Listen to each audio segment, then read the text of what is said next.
Well, Senator Kay Bailey Hutchison is Republican from Texas, first elected back in 1993 and retiring this year. She has served in leadership positions and has also been an outspoken voice on issues ranging from the budget to defense. So let's bring her in now. Senator, fantastic to have you with us today. We sure are going to miss you. One of the great moderates that's leaving Washington. You're among the great group of moderates that's leaving here. Well, maybe you're even relieved to be leaving at this time, but nonetheless, how I'm thinking of New Year's Eve here in Washington and thinking, you know, this is the time to exit. Yeah. Right. Yeah, to go out while things are getting a little messy over there. How hopeful are you feeling after the various headlines today about getting a deal done? You know, I really am optimistic, and I realize that people are kind of getting entrenched, and we're seeing it on the Senate floor today. But I really believe that in the end, we are not going to let this happen. Now, it will take give on both sides, and right now, of course, there's posturing and not give. But I do believe that there is a bipartisan solution that will give each side something that they want and will be something that neither side loves. So that's my story, and I'm sticking to it. Well, but at this point, though, assuming we have to have a deal by December 31, and there's every reason to believe that we can you guys can stop the clock, and we go down the path a little further. You're probably only going to get a Band-Aid this time, aren't you? We're not going to get a grand bargain. Is there enough time for that?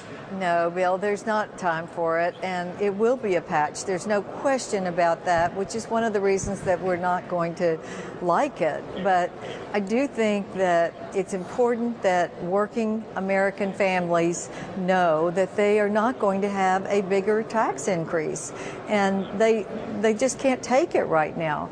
And I hope that the majority leader and the president will come in at some of the things that the president has talked about.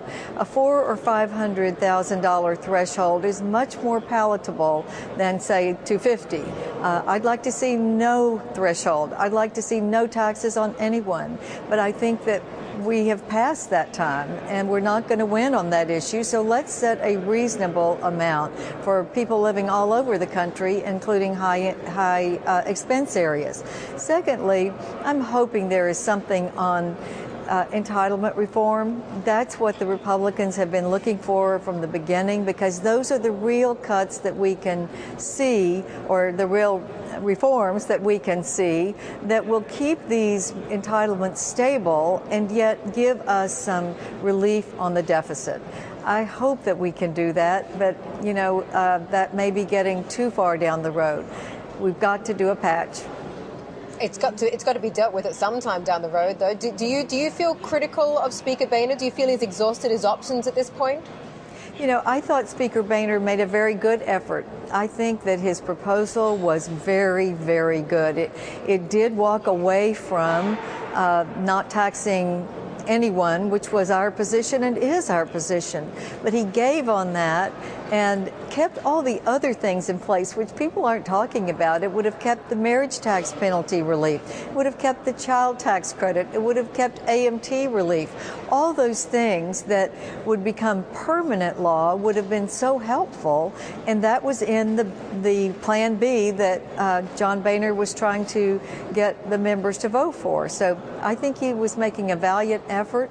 Now we're in a position where I think we're going to have to get something that can get Democratic votes on the House side and Republican votes on the Senate side. You know, the game plan seems to be to get some sort of comprehensive tax reform next year sometime. We keep hearing that in both the House and the Senate. But as I mentioned, with moderates like yourself, like Olympia Snowe, like Dick Lugar, like Joe Lieberman, and on, leaving Washington at this point, is it possible with the new Congress next year to get some comprehensive tax reform when it has been impossible to do so for the last 30, 40 years?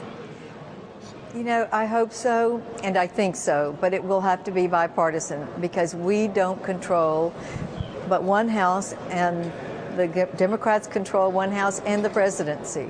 We can't get everything we want. I am a don't raise taxes on anybody Republican. But you're willing to compromise on that, though, right? Well, I certainly would rather have something somewhat lower than nothing, and try to see if we can get the Democrats to come up some from 250, which is, that's 2 college professors that would start getting hit there. And to be able to give the AMT relief and the marriage penalty, child tax credit, even estate tax relief for farmers and ranchers. Those are all things that affect everyone in this country, and I'm hoping that they will do the real reforms, including entitlement reforms. If you don't have entitlement reforms, you're not going to have a long-term solution. Absolutely. Some big long-term structural issues facing this economy. Thank you very much for your thoughts. Thank you, Senator. We appreciate it. Happy New Year. Thank you, Mandy and Bill. Thank you very much. You bet. Well, we're going over that proverbial